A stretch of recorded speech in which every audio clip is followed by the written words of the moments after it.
여러분 안녕하십니까. 인문학TV 고교입니다. 오늘은 사마천 사기 열전 속의 인물로 홍리열전에 등장하는 가혹한 관리로 유명했던 장탕에 대한 전기입니다. 장탕이라는 사람은 한 무제 때 태중대부, 그러니까 한 무제에게 고문 역할을 하는 지위에 오르면서 한나라의 모든 법령을 제정했던 사람입니다. 사마천은 장탕이 어사대부가 되고 나서 법을 왜곡하고 타인을 모함하고 또 죄를 다스리는 데 있어서 너무 가혹했던 사람으로 분류를 합니다. 그래서 사마천은 장탕을 홍리열전에서 소개하고 있습니다. 지금 우리가 살고 있는 이 시점에도 장탕과 같은 가혹한 관리가 있을 것입니다. 여러분 주위에 어떤 사람이 가혹한 관리라고 판단할 수 있는지 장탕 이야기를 통해서 가혹한 인물들의 특징을 찾아보시기 바라겠습니다. 자, 그럼 먼저 장탕이 어린 시절 때 그의 장래를 예측할 만한 사건에 대해서 이야기해 보도록 하겠습니다. 원래 장탕의 아버지는 장탕이 어렸을 적에 한나라 수도 장안의 관리인인 현승이라는 직책에 있었습니다. 하루는 아버지가 출근을 하면서 아들 어린 장탕에게 집을 잘 지키라고 말하고 출근을 했다가 퇴근을 해서 집으로 돌아왔는데 집안의 쥐새끼들이 보관 중이었던 고기를 훔쳐간 것을 알고 나서 아버지가 잔뜩 화가 나서 당장 장탕을 불러가지고 죽도록 매질을 했었습니다. 아버지에게 두들겨 맞은 장탕은 어린 나이에 열이 받았는지 그 즉시 고기를 훔쳐간 쥐구멍을 파헤치고 쥐를 생포하고 훔쳐간 쥐가 먹다 남은 고기를 찾아내서 일단 증거를 확보하였습니다. 도둑질을 한 쥐를 그 자리에서 주워 패고 또 쥐를 신문을 해서 자백을 받아내고 진술서를 작성한 다음 기소하고 또 도둑질을 한 쥐를 감금시켜버리고서는 남은 고기를 증거로 채택하는 이러한 일련의 단계적 과정을 밟았습니다. 그리고 최종 판결을 작성하고 사지를 찢어 죽이는 거열형을 선고를 합니다. 그리고 마지막으로 대청마루 아래에서 쥐의 사지를 찢어 죽이는 형벌을 집행하게 됩니다. 때마침 이 모든 광경을 지켜보고 있던 아버지가 어린 아들 장탕이 작성한 판결문을 읽어보았더니 아주 능숙하고 마치 노련한 형리가 쓴 것처럼 그 이상으로 느껴졌습니다. 그래서 이 아버지가 깜짝 놀랐습니다. 장탕의 아버지는 이때부터 앞으로 내 아들을 법조인으로 성장시켜야 되겠다라는 생각을 갖고 그 뒤로 법을 익히도록 해서 아들의 지원을 아끼지 않았다라고 합니다. 그리고 나서 아버지가 죽은 뒤에 마침내 장탕은 한나라 수도 장안에서 고위 관리가 되었고 그 뒤로 오랫동안 고위직을 유지하게 됩니다. 이런 장탕을 사마천은 홍리열전에서 아주 혹독한 관리로 기록하여 소개하고 있습니다. 자, 그러면 이제부터는 장탕이라는 사람이 한나라 장안에서 권력 있는 관리로서 성장하게 되는 그 배경에 대해서 이야기해 보도록 하겠습니다. 여러분, 출세를 하기 위해서 사람이 줄을 잘 서야 하는지 또는 스스로 기회를 잘 잡아야 하는지는 모르겠지만 이 장탕은 황족의 일원이었던 전승이라는 사람을 만나서 인생이 바뀌기 시작합니다. 자, 이 전승은 황제 무제 어머니 왕태후가 있습니다. 이 왕태후의 남동생이었습니다. 그러니까 황제의 외삼촌이었던 거죠. 자, 그런데도 이 전승이 죄를 짓게 돼서 감옥에 구금된 적이 있었는데 이때 장탕이 이 전승을 적극적으로 변호를 했었습니다. 그래서 이 일로 전승이 풀려나고 그 이후에 전승이 후에 봉해졌습니다. 그러니 전승 입장에서는 장탕이 얼마나 고마운 인물이겠습니까? 이후로 장탕과 전승은 친밀한 관계가 되었고 이제 이 전승이 장탕을 적극적으로 조정 내 권세가들에게 두루두루 줄을 달 수 있도록 소개를 해줍니다. 자, 이때 또 한 명의 홍리로 소개되고 있었던 영성이라는 사람을 장탕이 만나게 됩니다. 장탕은 이 영성 밑에서 일을 배우기 시작합니다. 이 장탕이 아주 뛰어난 재능이 있었습니다. 그래서 영성이 장탕을 알아보게 됩니다. 그래서 다시 영성은 승상부에 장탕을 추천하게 됩니다. 장탕은 이제 황제의 능을 짓고 있는 무릉의 관리 책임자라고 해서 위라는 직책으로 전균이 됩니다. 그래서 무제 황제의 능묘를 건축하고 있는데 그 일을 총괄하게 됩니다. 자, 그리고 시간이 얼마 지나지 않아서 이번에는 장탕을 도와준 전승의 형이 또 있는데 무한후 전분입니다. 역시 황제 무제의 외삼촌이 되겠죠. 이 전분이 승상 자리에 오르게 됩니다. 이때 승상에 오른 전분은 장탕을 불러서 자기 밑에 두고 기회가 있을 때마다 장탕을 황제에게 추천을 합니다. 자, 이래서 장탕이 드디어 황제의 눈에 들게 됩니다. 지금으로 말하자면 장탕이 이때 검사격인 어사로 임명이 됩니다. 사건을 심사하는 일을 하게 된 것이죠. 그래서 이 어사가 된 장탕이 아주 큰 사건 하나를 잘 처리를 하게 됩니다. 바로 그 사건이 무제 황제에 관련된 사건인데, 무제 황제가 본처 진황후보다 후궁을 더 아꼈습니다. 그러다 보니까 이 시기하던 본처 진황후가 이 후궁의 나무 인형을 만들어 가지고 무술적으로 후궁을 해코지하는 무고 사건을 일으킵니다. 그때 그 사건의 진상을 파악하고 그 내용들을 모두 밝혀서 그 일당들을 찾아내고 그 일에 대해서 규명을 합니다. 자, 이 사건 처리를 두고 무제 황제는 야, 저 장탕이라는 사람이 아주 유능하구나 라고 생각을 해서 장탕을 다시 승진을 시켜가지고 황제의 고문 역할을 하는 태중대부의 자리에 임명을 합니다.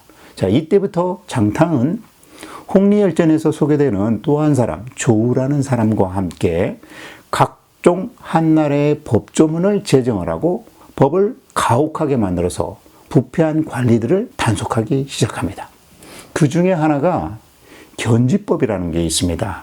이 견지법은 우리 현대판으로 말하자면 쉽게 얘기해서 불구지죄입니다.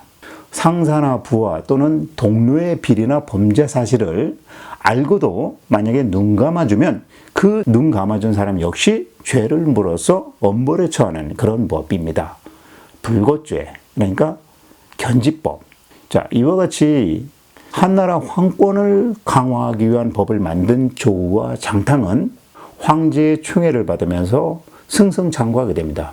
그리고 이 두 사람은, 그러니까 조우와 장탕은 서로 같은 일을 하니까 친분을 쌓게 되고 친목을 두껍게 쌓아가기 시작합니다.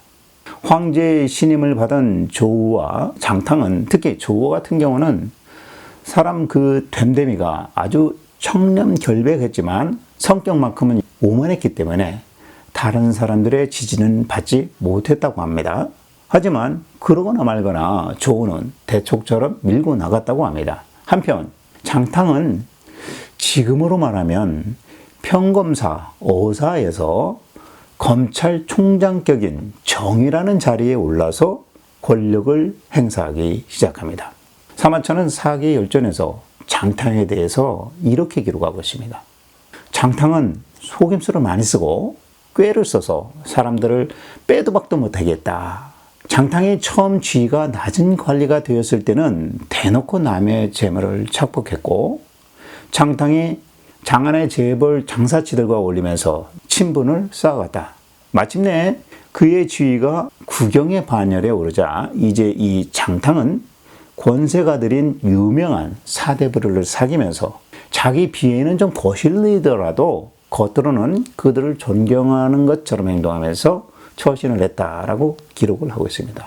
즉, 장탕은 신분이 점차 오르면서 사심도 커졌고 재력가들과 사귀기를 시작했고, 그 다음에는 권력가들과 관계를 하면서 자기의 영향력을 키워갔다라는 것입니다. 즉, 장탕 역시도 공직에 오르더니 재력, 그 다음에는 권력이라는 이 속성을 그대로 드러냈다라는 것이죠.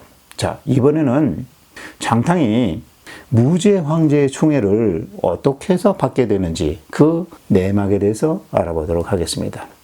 황제 무제는 육아에 상당한 관심을 갖고 있었는데 이것을 눈치챈 장탕이 어떤 사건의 중대한 판결을 할 때마다 육아 경전에 딱 부합하는 그런 결론을 내리기 위해서 육아를 공부한 사람들을 주로 자기 하급 관리자로 임명을 했습니다.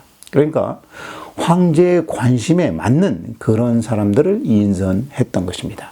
그 이후 장탕은 애매한 사건 판결에 대해서는 일단 먼저 무지에게 미리 보고를 해서 그 사건의 내용과 경위를 황제가 알 수 있도록 이를 수행했습니다. 그리고 나서 황제가 만약 그 사건 처리가 옳다라고 하면 바로 기록을 남기고 판례를 삼았고 황제의 그러한 결정이 아주 지혜롭고 오질다면서 찬양하도록 그렇게 했습니다.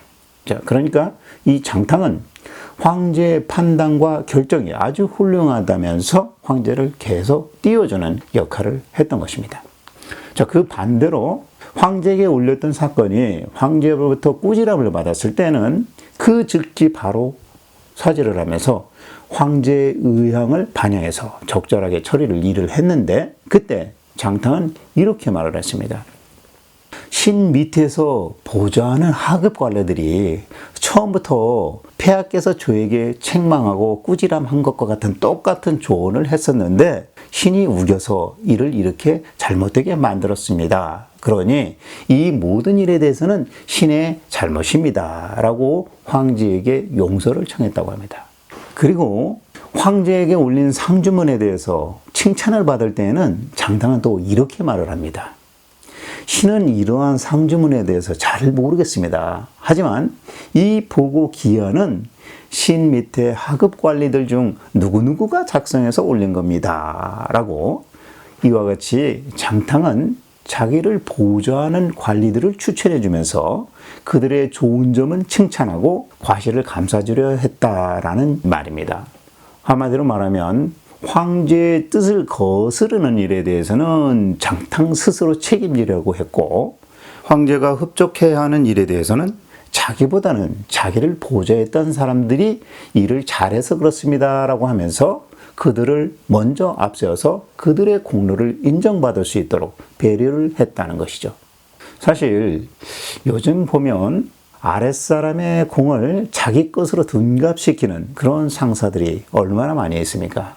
장탕이 비록 홍리 가혹한 관리 이런 이미지를 갖고 있지만 그래도 자기 사람에게만큼은 인간미가 있었던 그런 인물이었던 것 같습니다. 장탕의 황제에 대한 태도가 이러했기 때문에 황제는 장탕을 더욱더 신임할 수밖에 없었던 것이죠. 자, 이제 무제의 황제는 장탕의 주청이나 그의 행실에 대해서 전폭적인 지원을 합니다. 그래서 이 장탕은 각종 사건을 배당할 때 황제가 업무를 처하는 것을 원하는 것 같다 싶으면 자기 밑에 일하는 사람들 중에서 아주 강성 성향을 갖고 있는 보좌관에게 사건을 배당을 하고 또 만약에 황제가 이 사건에 대해서 좀 봐줘도 될 것 같다 싶은 생각이 들면 온순한 성격의 보좌관에게 사건을 배당을 했습니다. 그러니까 황제의 의중을 잘 읽었다라고 말해야 될 것 같습니다. 아니면 황제의 눈치를 잘 보면서 처신을 잘 했다라고 말해야 될 것 같습니다. 이 두 가지, 황제의 눈치를 잘 봤다, 아니면 황제의 의중을 잘 읽었다. 이 부분에 대해서는 여러분의 판단에 맡기도록 하겠습니다. 자, 일반적으로 속물은 최고 권력자의 신임을 얻으면 되바라지기가 쉽습니다. 하지만 장탕은 오히려 자신을 낮추면서 수양하는 데 있어서 게을리하지 않았던 겁니다. 그리고 자기 주변에 여러 어려움을 겪고 있는 사람들, 이런 사람들을 적극적으로 보살폈고 여러 공경을 깎듯이 되었습니다. 가끔은 장탕이 법을 너무 가혹하게 집행하고 자기 정족에 대해서는 공평하지 않은 그런 판단을 내린 적도 있지만 그래도 장탕은 이때까지만 해도 좋은 명성을 한나라 내에서 유지할 수는 있었다라고 말하고 있습니다. 자, 그러면 황제의 총애를 독차지하고 실세가 된 장탕에 대한 이야기를 추가로 더 해보도록 하겠습니다. 장탕이 지금으로 말하자면 법무장관 정도 되는 어사대부라는 자리에 오르는 과정을 이야기하도록 하겠습니다. 한나라에서 황제 이하 최고 직위로는 3공이 있습니다. 서열 2위, 지금의 국무총리격인 승상, 그리고 서열 3위, 법무장관격인 어사대부, 그리고 서열 4위, 지금의 국방부 장관격인 태위, 이렇게 세 직위가 3공입니다. 자, 이 중에서 장탕이 어사대부에 오른 계기가 되는 사건이 있었습니다. 그 사건을 좀 얘기해 보면, 이 무제 황제 증조부가 한나라를 세운 유방이죠. 그런데 유방의 아들 중에서 막내 아들 유안에게 유방은 회남 지역을 다스리도록 회남왕에 앉혔습니다. 그런데 한나라의 그 후손들이 쭉 내려오면서 황제 무제 때 와서 그 회남왕의 후손들이 한나라 황제 무제를 상대로 모반을 시도하려고 했습니다. 이때 이 사건을 파헤쳐가지고 일망타진한 공과를 세운 사람이 바로 장탕입니다. 그래서 무제는 장탕의 공을 인정하고 지금의 검찰총장격인 정의 장탕을 이제 법무장관격인 어사대부에 승진을 시킨 것이죠. 여기서 예나 지금이나 최고 권력자는 자기의 후견인을 중요 요직에 배치하는 것은 변함이 없어 보입니다.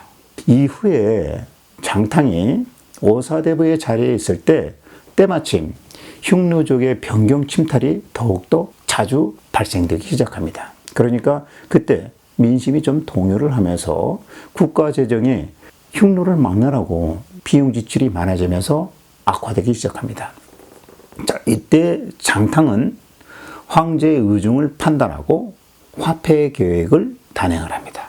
그래서 구리에다가 주석을 조금 더 섞은 오수전이라는 화폐를 조조해서 유통시킵니다. 자, 지금으로 말하면 양적 완화입니다. 돈을 푸는 것이죠. 그리고 두 번째, 소금, 그 다음에 철광, 이런 것들, 그런 중요 사업을 국유화를 통해서 민간인이 독점하지 못하도록 차단을 합니다. 또 한편 세 번째로는 고민령이라고 해서 호족이나 재력가들이 숨겨놓은 재산을 고발을 하면 그 고발을 한 신고자에게 그에 따른 보상을 하는 법령을 만듭니다. 탈세자들에게 세금을 추징해서 국고를 충당하기 위한 시도를 시작한 거죠. 자, 지금도 사실 이런 유사한 제도가 있잖아요. 우리나라 국세청에서도 실행하고 있는 것이죠. 은이 간 고액 탈세자들을 찾아내서 신고를 하면 탈세 금액의 몇 %를 신고한 사람에게 보상해주는 그런 제도 말입니다. 그게 바로 고민령입니다. 자, 사실 장탕이 주도한 여러 정책들이 근본적으로는 황권의 강화를 위해서 유리하지만 그 이면에 황제를 제외한 다른 모든 고위직 내지는 호족들, 권세가들, 재력가들 이런 사람들을 오히려 약화시키려는 장탕의 의도이자 시도였습니다. 즉, 이 호족들과 그 일가들의 세력들을 억누르고 내지는 억압하고 또 법령을 교묘하게 왜곡을 해서 정적을 모함하고 제거하기 위해서 시도된 것들이 많았습니다. 이와 같이 무제는 황제의 권위를 더욱 높일 수 있는 제안을 지속적으로 발휘하는 장탕이 그저 이쁘기만 했던 것이죠. 자, 이제 무제는 서열 2위인 승상은 아예 찾지도 않고 언제나 장탕을 통해서만 정사를 논의하려 하니 나라 꼴이 이상한 방향으로 나아가기 시작을 합니다. 자, 무제가 얼마나 장탕을 애지중지했는지 장탕의 하루는 병이 나서 알아눕자 무제 황제가 그 즉시 장탕을 찾아가서 문병하고 위로까지 해줬다라는 기록을 남겨놓고 있습니다.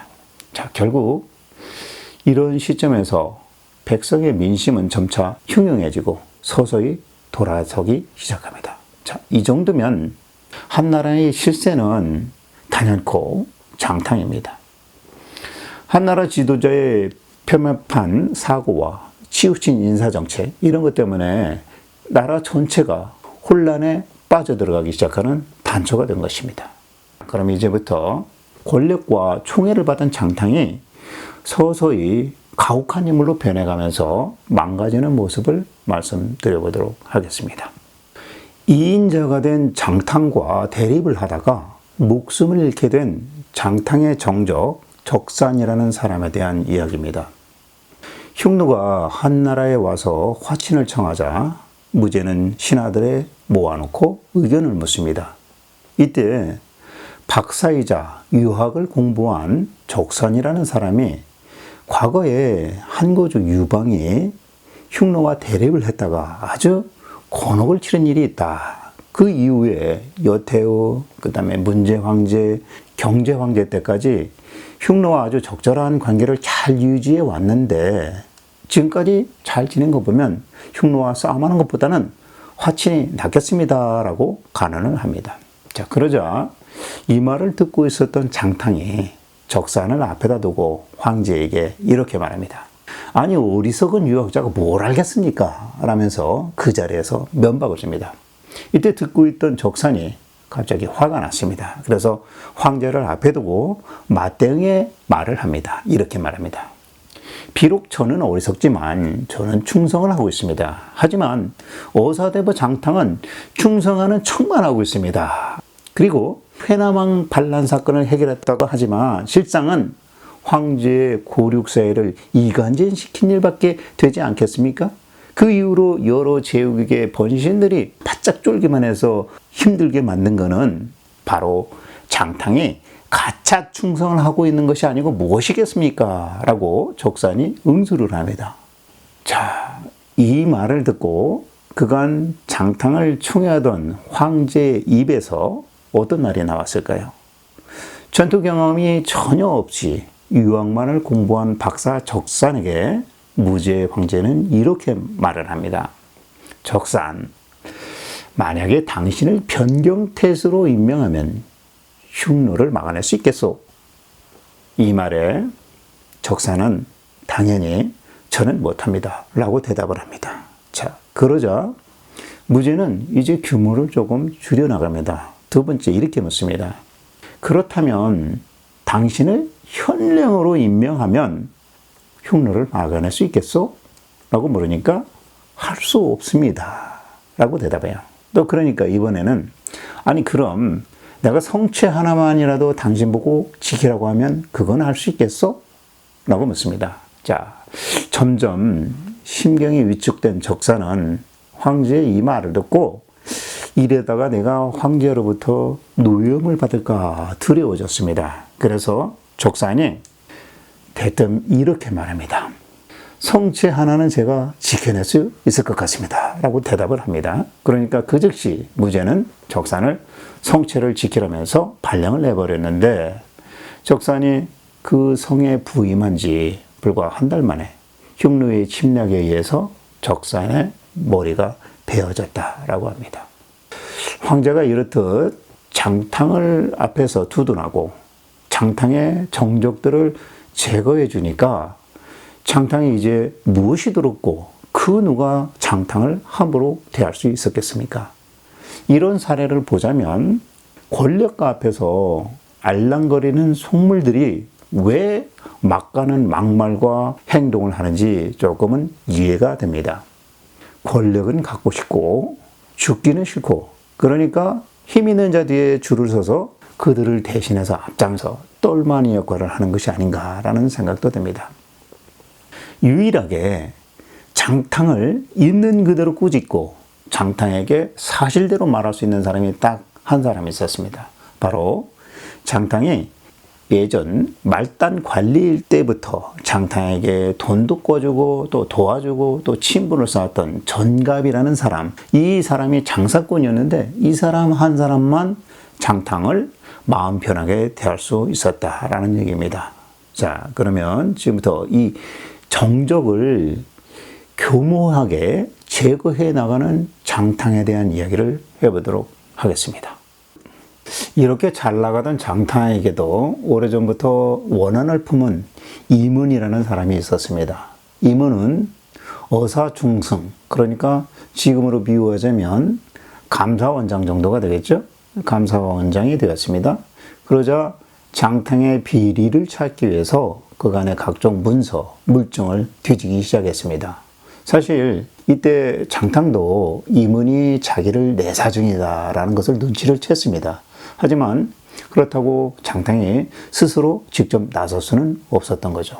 자, 때마침 장탕에게 충성하고 있던 부관 노알거라는 사람이 장탕을 대신해서 오히려 이번에는 이문의 뒤를 캐고 문제를 들춰내서 제3자를 시켜가지고 고발을 했습니다. 말하자면 우리가 많이 들어본 표현이죠. 고발사주를 통해서 오히려 이문의 비리 사건을 들추고 또 그에 대한 수사는 장탕이 직접 하게 되는 그런 상황이 벌어졌습니다. 자, 기회는 이때다라고 생각한 장탕은 이문의 죄를 밝혀서 신속히 판결을 내려버리고 바로 사형에 처해버렸습니다. 자, 이와 같이 고발 사주를 통해서 장탕은 자기의 정적 이문을 신속하게 제거해버린 겁니다. 뒤늦게 이 사건의 전말을 듣게 된 무제 황제가 그에 대해서 장탕에게 이렇게 묻습니다. 이문의 비리 내역을 누구를 통해서 정보를 얻었어? 라고 묻습니다. 그러니까 이때 장탕은 눈 하나 깜짝하지 않고 이렇게 대답합니다. 아마 이문의 친구들 중에서 이문에게 원한을 품은 사람이 발설한 것 같습니다. 라고 말을 합니다. 자, 이렇게 해서 이 사건은 이렇게 빠르게 끝나버렸습니다. 그 뒤에 시간이 조금 더 지나서 이 노알거가 병에 걸려서 집에 누워 있는데 장탕이 직접 노알거를 찾아가서 문병까지 하고 수발까지 들어줬다라고 전해지고 있습니다. 장탕은 자기를 미워한 정적을 스스로 직접 나서서 제거하지 않고 자기를 따르는 노알거를 통해서 제거해 버렸던 것이죠. 고발사주. 자, 이제 이 장탕은 더 대담해지기 시작합니다. 이번에는 황실의 가족까지도 자기의 정적으로 만들어서 제거하려 합니다. 대표적인 사람이 무제 황제의 친형인 조나라 왕으로 있는 유팽조입니다. 조나라는 원래 철을 재련하고 주조하는 것이 핵심 산업이었습니다. 그런데 이 철광에 관련된 산업을 한나라 조정에서 자꾸 뺏어가려고 하는 상황이 발생이 되죠. 그래서 조나라 왕은 한나라 조정에 철강 산업에 대한 소송, 문제제기 이런 것들을 많이 했는데 그때마다 이 오사대부로 있던 장탕이 자꾸 기각 처리를 해버리는 겁니다. 자, 그러니까 이때 조왕 유팽주는 안 되겠다. 나를 방해하는 장탕의 뒤를 캐야겠다라고 해서 그 일을 시작합니다. 거기다가 이 장탕의 신복 노알거 역시 껌껌이 조나라 왕이 문제 제기를 하면 오히려 조나라 왕을 신문하려고 하는 그런 행동을 보입니다. 그러니까 조왕이 안 되겠어. 이참에 장탕, 노알거 이 두 사람 다 제거하도록 해야 되겠다라는 계획을 세웁니다. 자, 조나라 왕은 자기 동생인 황제 무제에게 고발장을 써서 올리게 됩니다. 그때 그 고발 내용이 이렇습니다. 장탕은 한나라의 대신임에도 불구하고 자기 부하, 그러니까 속관 노알거가 병에 들자 노알거를 직접 찾아가서 다리까지 주물러 주었다. 이 두 사람 사이에는 무언가 서로 밀고 당기는 음모가 감추어져 있음이 분명하니 이거를 조사해서 밝혀내야 합니다. 라는 이런 내용의 탄원서라고 해야 될까요? 황제에게 전달을 한 겁니다. 하지만 얼마 지나지 않아서 이 노알거가 그냥 병으로 먼저 죽어버렸습니다. 그러니까 노알거를 대신해서 이번에는 노알거의 동생을 잡아서 구속을 시켜버렸습니다. 이때 노알거를 잘 봐주던 장탕이 구속된 감옥에서 다른 범죄자들을 탁 신문을 하면서 노알거의 동생을 봤는데도 불구하고 노알거 동생만 따로 특별 대우해 줄 수는 없잖아요. 다른 눈도 있으니까. 그래서 시간을 두고 천천히 다른 사람 모르게 저 동생을 구해 줘야 되겠다라고 생각을 갖고 그 당시에는 모른 척 했습니다.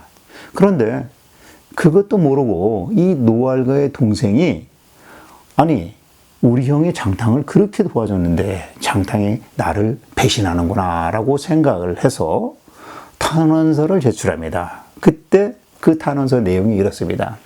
사실 오사대부 장탕은 우리 형 노알고와 공모를 해서 오사 중승 이문의 비리를 고발 사주했었습니다. 라고 탄원서를 올린 겁니다. 결국 이 탄원서 내용에 대해서 이 사건에 대한 조사 책임자가 장탕과 그 당시 대립하고 있었던 아까 말씀드렸던 감선이라는 사람이 맡게 되었습니다. 자, 그래서 이 감선은 자기가 나름대로 조사한 결과에 대해서 황제에게까지는 아직 보고되지 않은 상태였지만 일단 조사를 거의 다 끝낸 시점이었습니다. 그런데 이 시점에 무제의 할아버지 묘소, 그러니까 황제 문제죠. 문제 황릉에 함께 묻어뒀던 예전, 말하자면 죽은 사람에게 황천기 갈 때 여비로 쓰라라는 그런 의미에서 묻어둔 돈을 누군가가 도굴해 가버리는 일이 발생했습니다. 그 일로 인해서 원래 이 능묘를 관리를 하는 데 책임자는 승상이었던 모양입니다. 그래서 그 관리를 제대로 하지 못한 잘못에 대해서 사죄를 하기 위해서 그 당시 승상 청족이라는 사람과 이 오사대부 장탕이 오전을 찾아왔습니다. 자, 그래서 두 사람이 황제 앞에서 죄를 사죄하려고 하는데 갑자기 장탕이 문제 황제의 능묘 관리는 사실상 승상에게 있지 내가 책임질 일은 아닙니다. 라고 말을 하면서 발을 빼버립니다. 황제의 총애를 한 몸에 받고 있었던 장탕이 자기보다 직위가 높은 승상의 뒤통수를 때린 겁니다. 그래서 황제 앞에서 결국은 승상만 사죄를 청했던 것이죠. 자, 그러니까 그때 황제의 무죄는 어이없게도 승상에 대한 처리를 오사 장탕에게 맡겨버렸습니다. 자, 이때다 싶은 장탕이 앞서 말씀드렸던 그 견지법 있죠? 그러니까 범죄 행위를 알고도 신고하지 않은 자는 같이 처벌한다. 이 법령을 적용을 해서 승상 밑에서 일하는 실무 담당자, 그러니까 주매신, 왕조, 변통이라는 이 세 사람인데 승상을 포함한 이 세 사람을 다 포함해서 죄를 덮어 씌우려고 합니다. 자, 그러니까 이 세 사람 역시 사실 장탕과는 평소 감정이 좋지 않았던 그런 인물입니다. 역지사지, 내가 당신이 싫으면 당신 역시 나 싫은 거, 이런 거죠. 사실 여기서 말한 이 주매신이라는 사람은 예전에 장조라는 사람의 후원을 받아서 태중대부의 자리까지 올라 있었습니다. 예전에는. 근데 이때는 장탕이 오사대부가 아니었고 말단 관리였기 때문에 오히려 장탕이 주매신 아래에서 무릎 꿇고 상전으로 모셔야 하는 그런 입장이었습니다. 그런데 이 장탕이 회남왕 모반 사건을 처리하면서 주매신을 이렇게 밀어줬던 장조를 처벌을 해버렸어요. 그때부터 주매신은 자기가 좋아하고 자기를 밀어줬던 장조라는 사람을 쳤다 해가지고 장탕에게 억한 감정이 생겼습니다. 그 뒤로 장탕은 계속해서 승진을 해서 어사대부까지 올랐고 주매신도 나름대로 태수도 지내고 국경의 위치까지 올랐었습니다. 그런데 이 주매신이 도중에 죄를 저질러 가지고 직위가 강등돼서 이제 직위가 낮춰졌던 거죠. 자, 장탕이 그렇게 직위가 자기보다 높았다가 다시 자기보다 떨어진 주매신을 이제 거들떠보지도 않는 거죠. 예우도 안 해주고 막 그러니까 상당히 주매신이 괘씸했습니다. 그래서 주매신은 장탕을 사실 더욱더 미워하게 되었던 거죠. 또 장탕 역시도 주매신이 눈에 가시였었던 겁니다. 아까 말씀드린 것처럼 이런 마음, 바로 장탕은 주매신에 대해서 이렇게 표현을 합니다. 나는 이제 당신보다 더 높은 지위에 있어. 억울해? 억울하면 어쩔 건데. 그래도 할 수 없어. 나 오사대부야. 이런 모습이었죠. 승상을 보좌했던 주매신뿐만 아니라 또 왕조, 변통 이 두 사람 역시도 예전에는 장탕보다 높은 지위와 신분이었습니다. 하지만 이제 이 두 사람, 주매신 포함해서 3명이죠. 이 3명은 오히려 장탕에게 무릎을 꿇고 엎드려서 절을 해야 하는 그런 처지가 되었던 것입니다. 자, 그러니 얼마나 장탕이 미웠겠습니까? 자, 한편 장탕이 이 세 사람을 업신여기니까 이 세 명이 자기 상사 승상에게 보고하기를 장탕이 이제 당신 자리, 그러니까 승상 자리를 탐내서 우리를 모함하고 문제 황제의 능묘 도굴 사건도 당신 승상에게만 온팡 뒤집어 씌우는 것입니다. 그러니 차라리 이참에 우리 함께 장탕의 뒷비리를 파헤쳐가지고 탄핵시키고 장탕을 몰아냅시다 라고 승상을 설득시킵니다. 자, 마침내 승상과 이들 3명, 주매신, 왕조 이 3명은 장탕과 친분이 있었던 전신이라는 사람, 아마 여기서 사마천은 뭐 특별히 부분하고는 있지 않은데 아마 장탕과 아까 제가 말씀드렸다시피 오랫동안 친분 있게 지내고 장탕을 항상 꾸지람하고 가까이서 대할 수 있었던 장사치라고 전갑을 소개했었죠. 이 전갑을 지칭하지 않나 싶습니다. 전신. 자, 그래서 승상과 이 3명이 전신을 체포해서 신문을 합니다. 근데 이때 이 전신이 진술을 이렇게 합니다.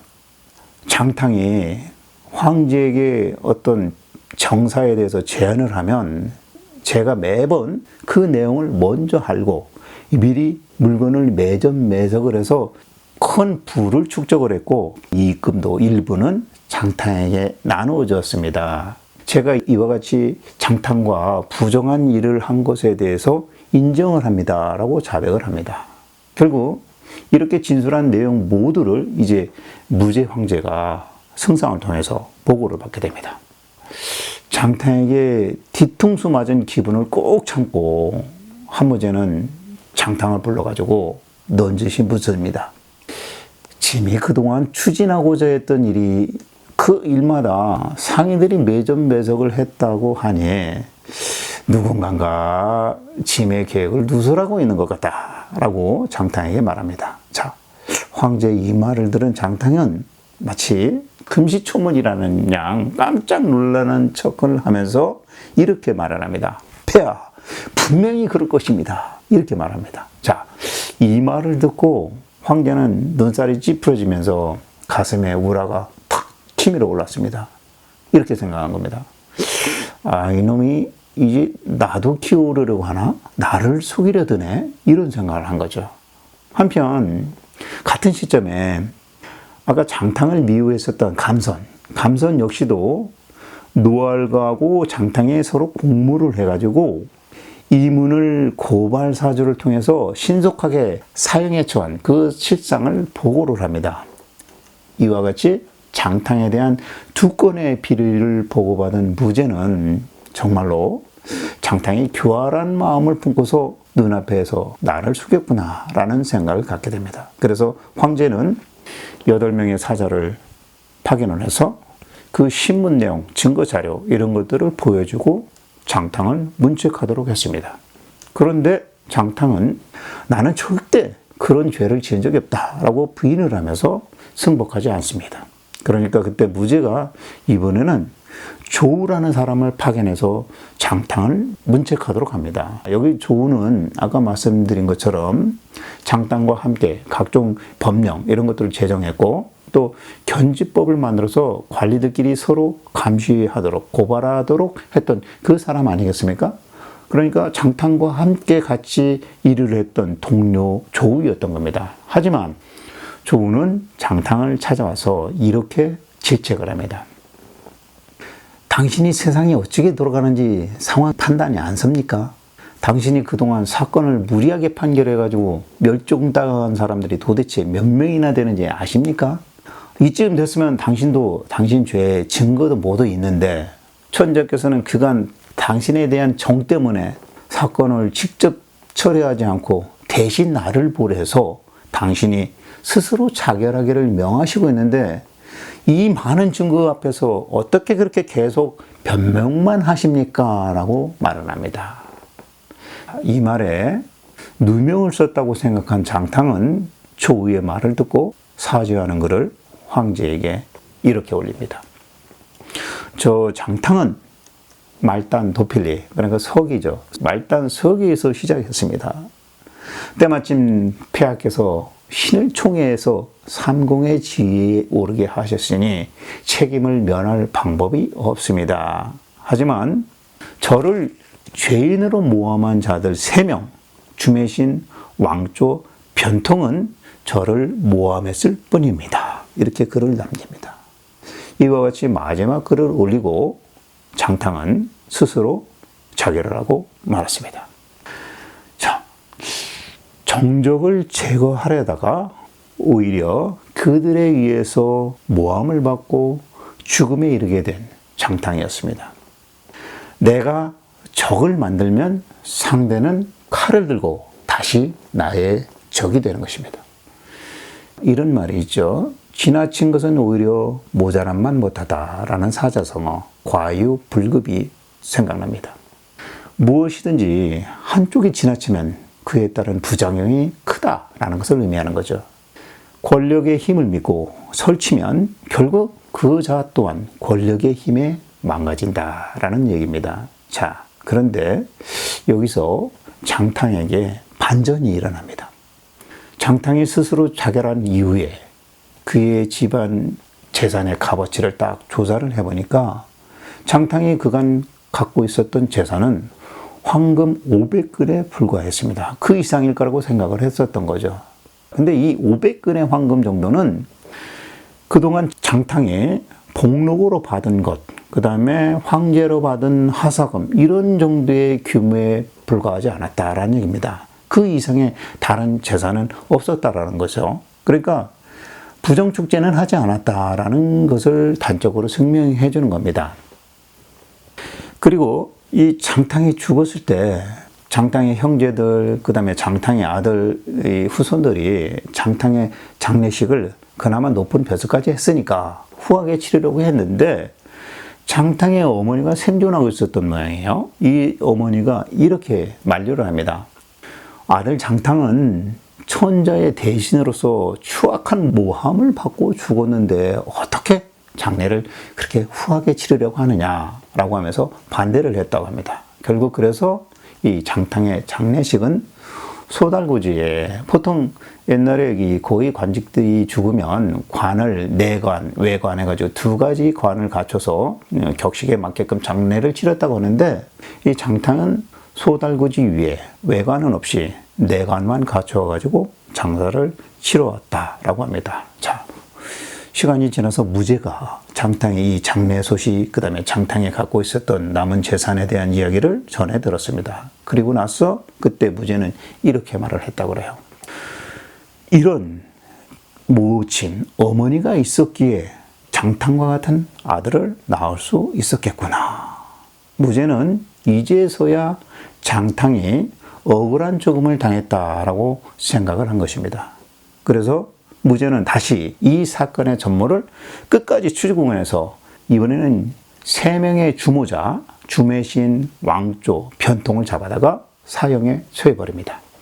그러니까 이 3명의 수장이었던 승상 역시 스스로 자살을 해버렸고 장탕과 공모했다는 죄를 뒤집어 쓴 전신은 오히려 석방이 되었습니다. 자, 황제는 장탕을 억울하게 죽게 만드는 애석함 때문에 그에 대한 보상으로서 당시 장탕의 아들인 장안세를 정계에 등용을 시켜서 그 뒤로 지속적으로 지위를 올려주고 승진시켰다라고 사마천은 마지막에 적고 있습니다. 자, 여기까지가 홍리열전에 비춰진 장탕에 대한 이야기입니다.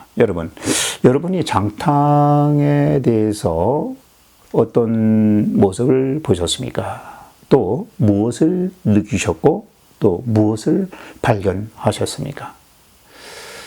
제가 판단할 때 진정한 리더는 권력을 쥐어잡고 흔들어대는 사람이 아니라 스스로 책임을 지고 고민하면서 실행하는 사람이 진정한 리더가 아닌가라는 생각을 갖게 됩니다.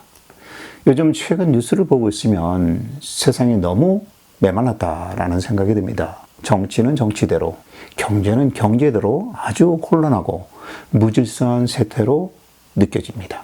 이런 혼란 속에서 역사 속 인물을 통해서 우리가 처한 상황을 헤아려 판단하시고 길을 찾아 나아가시기를 바라겠습니다.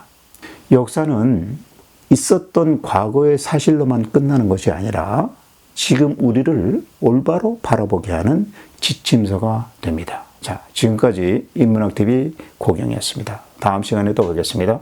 감사합니다.